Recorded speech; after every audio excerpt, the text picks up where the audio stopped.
Dans cette vidéo, nous allons étudier un type de problème très classique dans lequel on modélise l'évolution d'une population par une suite arithmético-géométrique. Voici la situation qu'on imagine. On considère une population de poissons comptant initialement 10 unités, c'est-à-dire 10 poissons. On suppose que tous les ans, 20% des poissons meurent, et pour compenser cette perte, tous les ans, on introduit 30 nouveaux petits poissons dans le milieu aquatique. Si on appelle U indice n le nombre de poissons présents après n années, on a donc, initialement, après 0 année, que U indice 0 égale 10. Le fait que d'une année sur l'autre, 20% des poissons meurent et 30 nouveaux poissons sont introduits, nous permet d'écrire que quel que soit le nombre n d'années écoulées, on aura une année plus tard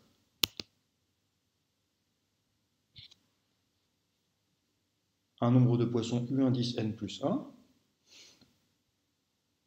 qui sera égal au nombre de poissons l'année précédente, U indice n, auquel on retranche les 20% de poissons qui sont morts, ce qui correspond à retrancher 20 centièmes du nombre de poissons de l'année précédente n. Et enfin, on ajoute 30 nouveaux poissons. On peut factoriser le facteur commun un dans cette partie de l'expression, ce qui nous donne un facteur de 1 moins 20 centièmes, ce qui est égal à un facteur de 1 moins 0,2, et au final, on obtient que pour tout entier n, U indice n plus 1 est égal à 0,8 fois U indice n plus 30. Une baisse de 20% correspond à une multiplication par 0,8. On a donc défini la suite U indice n. En effet, à partir de cette expression, qui est une expression définissant la suite par récurrence, on peut calculer tous les termes.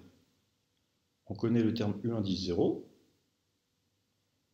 et connaissant le terme U indice 0, en remplaçant n par 0 dans cette expression, on peut trouver le terme U indice 1, puisque 0 plus 1 égale 1. Une fois qu'on connaîtra le terme U indice 1, en remplaçant n par 1 dans cette expression, on pourra trouver le terme U indice 2, puisque 1 plus 1 égale 2. Une fois qu'on connaît le terme U indice 2, en remplaçant n par 2 ici, on peut trouver U indice 3, puisque 2 plus 1 égale 3. Le moyen le plus simple de se faire une idée rapide du comportement de cette suite est probablement d'utiliser un tableur, ce que nous allons faire.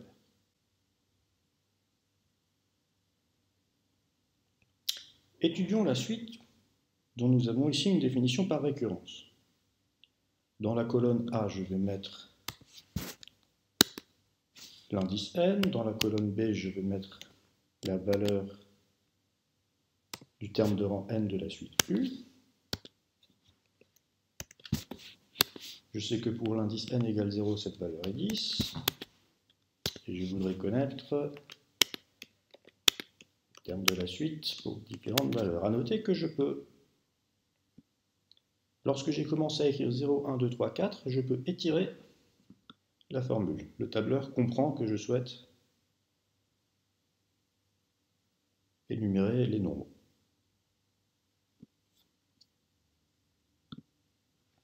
Maintenant, quelle formule dois-je mettre dans la cellule B3 pour appliquer la formule de récurrence qui est ici. Le terme de rang U indice 1, c'est-à-dire le terme de rang indice 0 plus 1, est égal à 0,8 fois le terme de rang précédent, qui est celui qui est dans la cellule au-dessus, plus 30.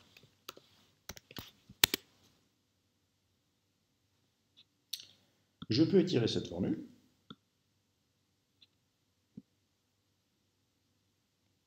et vérifier que, par exemple dans la cellule B4, la formule qui est inscrite est bien la bonne. On a 0,8 fois B3, qui est la cellule au-dessus, correspondant au terme précédent de la suite, plus 30. Ici, on a bien 0,8 fois B8, qui correspond au terme précédent de la suite. Le fait d'avoir étiré la formule a bien permis de propager cette expression. Je vais changer le format de ces cellules, de sorte à avoir des nombres entiers.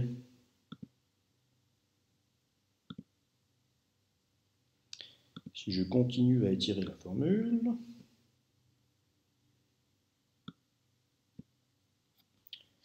je constate que la population de poissons augmente. Ensuite, elle semble se stabiliser à la valeur 150. Je peux d'ailleurs faire un graphique.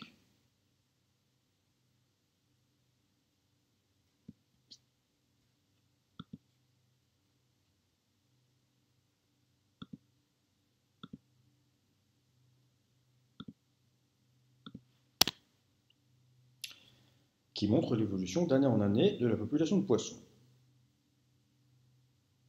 On part de la valeur 10, au 1 an on en a 38, au bout de 2 ans 60, au bout de 3 ans 78, et grâce à ces valeurs, il est facile de répondre à des questions comme par exemple, à partir de combien de temps est-ce qu'il y a plus de 130 poissons? En regardant, on voit que c'est à partir de l'année de rang 9. On peut également répondre à la question, au bout de combien de temps y a-t-il plus de 145 poissons? On voit que c'est à partir de l'année 15. Essayons de comprendre ce qui se passe dans la phase de stabilisation. Pour cela, je vais recréer une nouvelle feuille dans laquelle je mets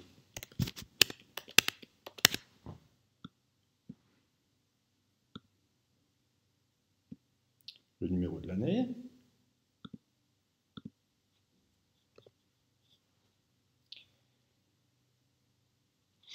la valeur de UN, qui au début est de 10, mais cette fois-ci, je vais expliquer en détail ce qui se passe. On va voir combien il y a de morts cette année, combien il y a de nouveaux. Alors les morts, il y en a 20% du nombre total, et les nouveaux sont toujours 30. Ce qui crée un solde,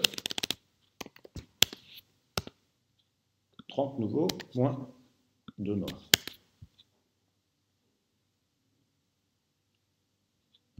Et la nouvelle valeur de la suite est égale à l'ancienne valeur plus le solde.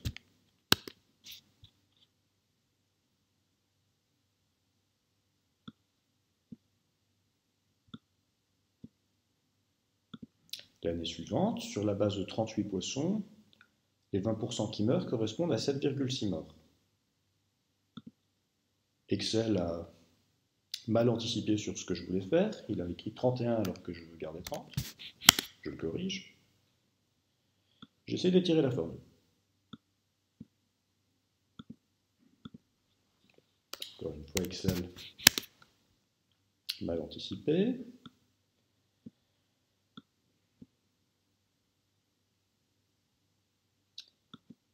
vais passer tout ça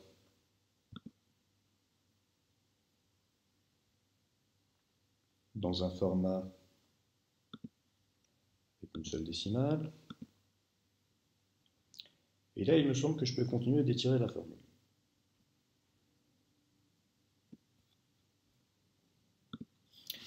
Voyons ce qui se passe. Plus la population augmente, plus le nombre de morts correspondant chaque année augmente, puisqu'il s'agit toujours de 20% de la population qui meurt, soit 1/5. Et il arrive un moment où le pourcentage, où 20% de la population correspond exactement à 30, c'est-à-dire au nombre de nouveaux poissons introduits. Ce qui fait qu'au bout d'un moment, le nombre de poissons qui meurent vient compenser le nombre de poissons introduits, ce qui conduit à un solde de 0. Raison pour laquelle la population se stabilise à la valeur d'environ 150. Essayons maintenant d'étudier le comportement de cette suite de manière purement algébrique.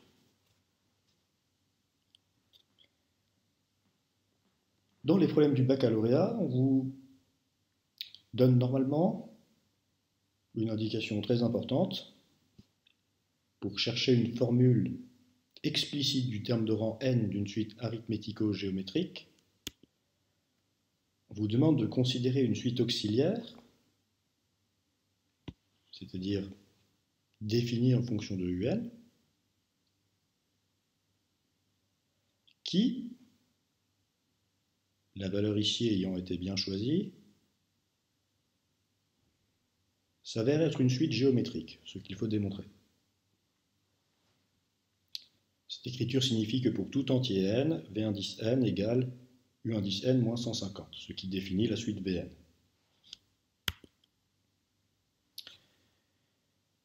Puisque cette égalité est vraie pour 0, 1, 2, 3, 4, 5, elle est aussi vraie pour 1, 2, 3, 4, 5, ce qui permet d'écrire que pour tout entier n, v indice n plus 1 est égal à u indice n plus 1 moins 150. Or, u indice n plus 1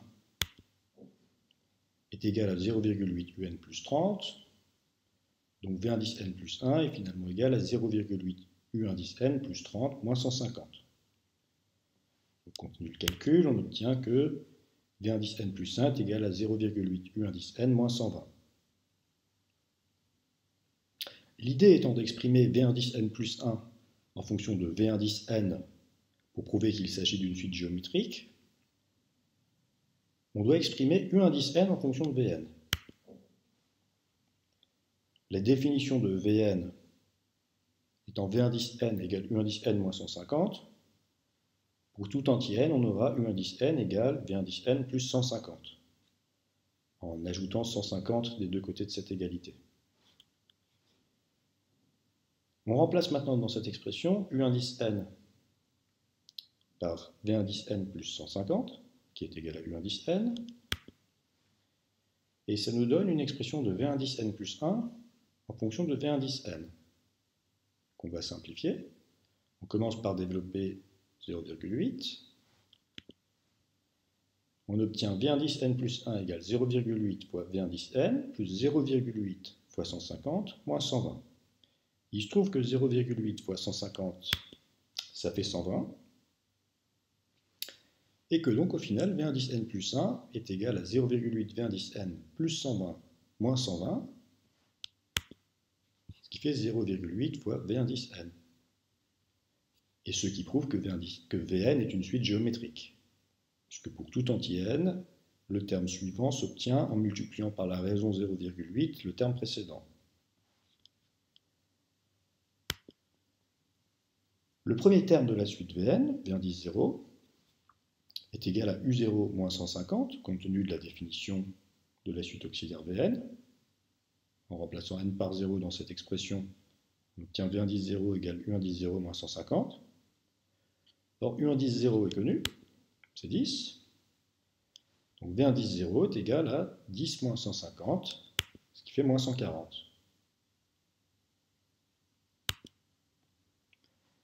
On a donc une nouvelle définition de la suite V indice n sous forme de récurrence. Premier terme V indice 0 égale moins 140. Et pour passer du terme de rang n au terme de rang n plus 1, quel que soit n, on multiplie par le même nombre 0,8, ce qui définit une suite géométrique. Vn est une suite géométrique de raison 0,8 et le premier terme V indice 0 égale moins 140. Or, on connaît l'expression d'un terme général d'une telle suite.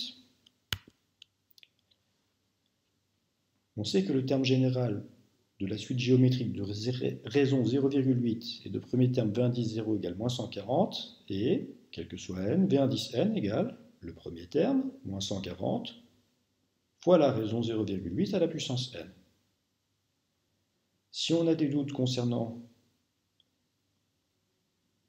l'indice qu'il faut mettre ici en puissance, ça pourrait peut-être être n plus 1 ou n moins 1, vérifions que la formule marche bien pour n égale 0. Quand on remplace n par 0 ici, 0,8 puissance 0 fait 1. Et moins 140 fois 1, ça fait bien moins 140. Cette formule marche bien pour n égale 0.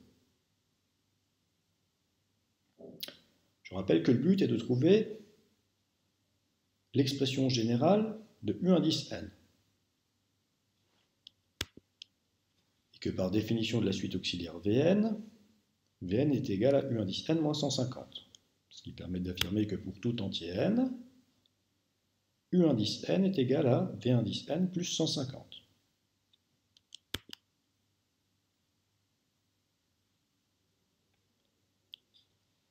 En remplaçant l'expression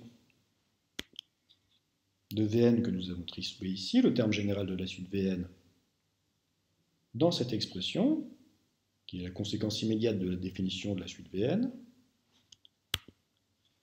on obtient Un égale moins 140 fois 0,8 puissance n plus 150, ce qui est l'expression d'un terme général de la suite Un. Il est possible de calculer directement le terme de rang, par exemple 50, en remplaçant ici n par 50, sans avoir besoin de calculer U indice 49, U indice 48, U indice 47, etc. L'essentiel du travail est fait. Nous avons l'expression d'un terme général de la suite arithmético-géométrique Un. Nous pouvons en étudier le comportement dit asymptotique lorsque n devient grand. 0,8 à la puissance n aura tendance à se rapprocher de 0. La suite UN a donc une limite, et cette limite est moins 140 fois 0, ce 0 correspondant à la limite de 0,8 puissance n, 0,8 étant compris entre 0 et 1 strictement, 0,8 puissance n tend vers 0, moins 140 fois 0 est égal à 0, 0 plus 150 est égal à 150, donc la limite de la suite UN quand n tend vers l'infini est 150. Ce qui, dans le contexte du problème, signifie que la population de poissons va se stabiliser à 150 unités après une durée suffisante, ce que nous avions déjà constaté grâce au tableur. Voyons maintenant ce qui est attendu pour le baccalauréat en matière d'algorithmique pour les problèmes concernant les suites arithmético-géométriques. Il faut déjà pouvoir calculer le terme de rang n de la suite. Pour cela, on peut créer un programme. Vous voyez qu'ici, j'ai lu le dernier modèle de calculatrice qui donne la possibilité de programmer en Python, mais on va programmer en langage TI. Je crée un nouveau programme que j'appelle calcul.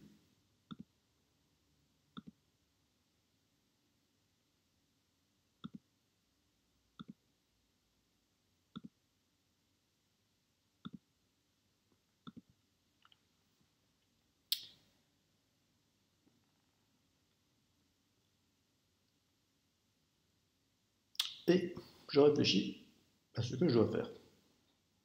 Je veux calculer le terme de rang n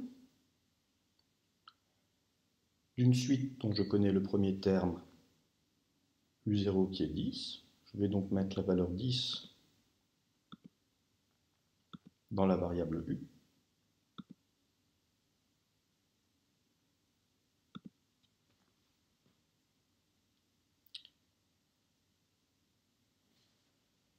J'initie mon compteur de rang à 0, que je vais appeler i, plutôt que n.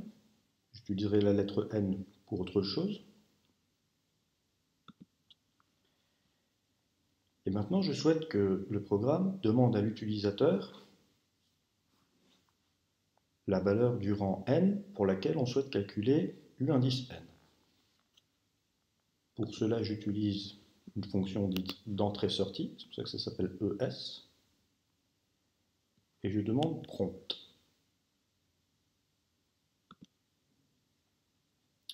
Prompt n.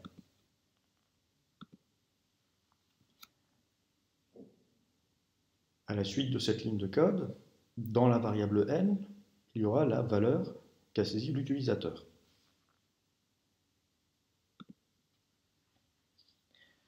Maintenant, pour calculer le terme de rang n de la suite, je dois appliquer la formule de récurrence n fois. J'utilise pour cela une boucle while qui signifie tant que. Tant que mon compteur de rang i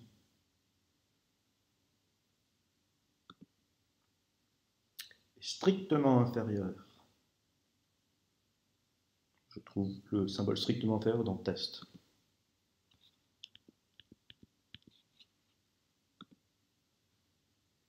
au rang cible grand N,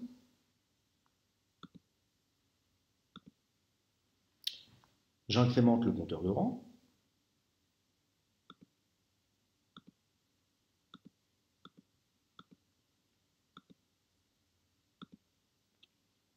Je remplace i par i plus 1. Et j'applique la formule de récurrence.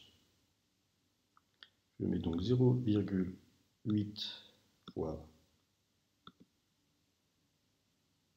u plus 30 dans u. Je marque la fin de la boucle.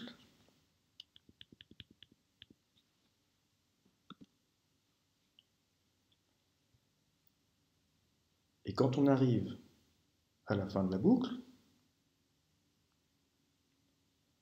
on a une valeur de i qui est cohérente avec la valeur de u. Exemple, si pour n, on a mis la valeur 1, la condition 0 strictement inférieur à 1 est vérifiée. On remplace 0 plus 1 qui fait 1 dans i prend donc la valeur 1, et la valeur de u, qui était 10, est remplacée par 0,8 fois u plus 30, ce qui correspond bien au terme de rang 1. Ensuite, je souhaite afficher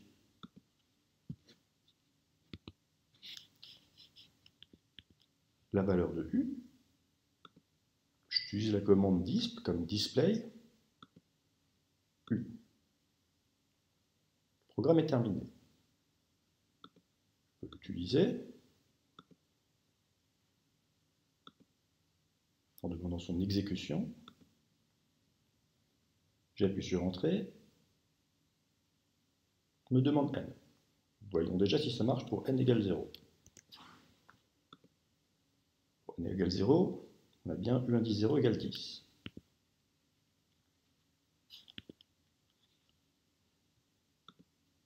Je vais réessayer pour n égale 1.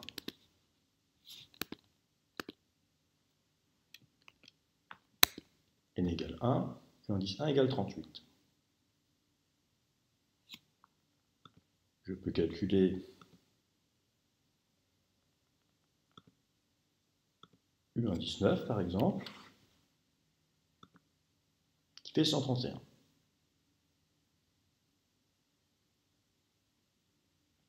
Je peux vérifier que 9 est la première valeur pour laquelle U indice n dépasse 130. Puisque si je calcule U indice 8, on obtient seulement 126. D'être capable de mettre en œuvre un programme qui détermine automatiquement à partir de quel rang la valeur de la suite dépasse un certain seuil, par exemple 130. J'ai écrit un nouveau programme que j'ai appelé seuil.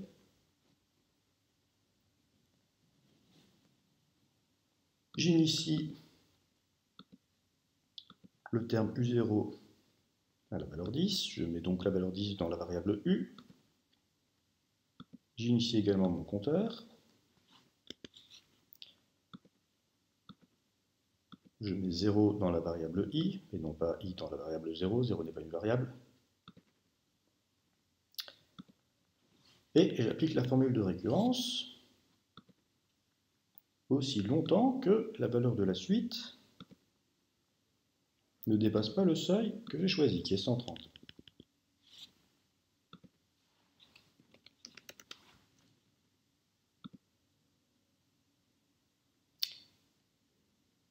Et l'application de la formule de récurrence consiste à incrémenter le compteur à chaque étape et à remplacer l'ancienne valeur de U par la nouvelle valeur de U.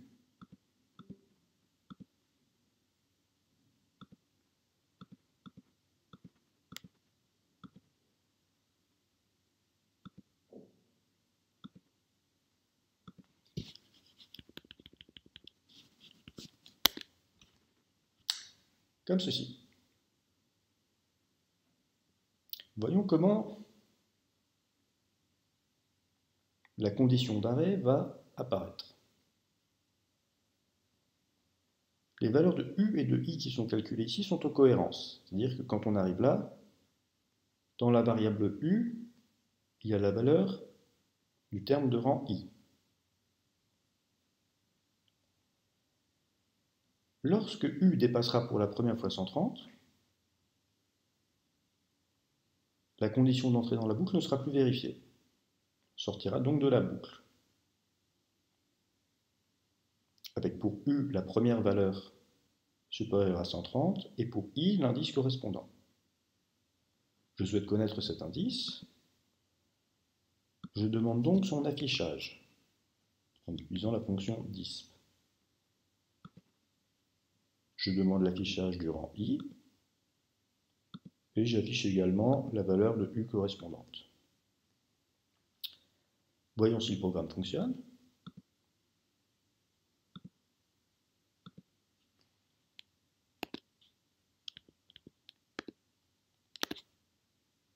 En effet, on trouve bien, ce qu'on savait déjà, que la première valeur de n pour laquelle UN dépasse 130 est 9.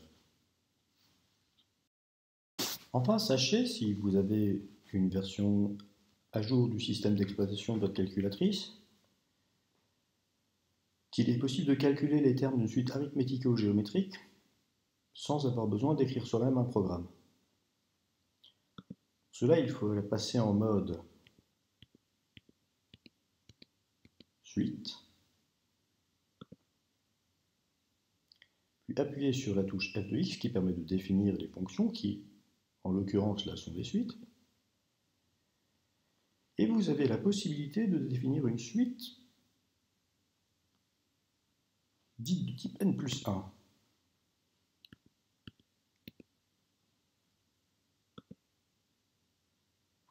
Alors, pour valeur minimale de n, je mets 0.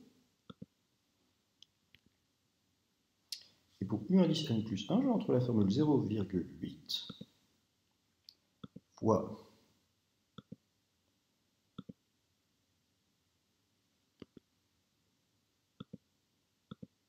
U de n, vous voyez, n est écrit ici, plus plus 30. J'entre la valeur U0, 10. Et je peux maintenant, par exemple, obtenir une table des valeurs de UN. Je vois là aussi que la première valeur de n pour laquelle UN dépasse 130 est 9.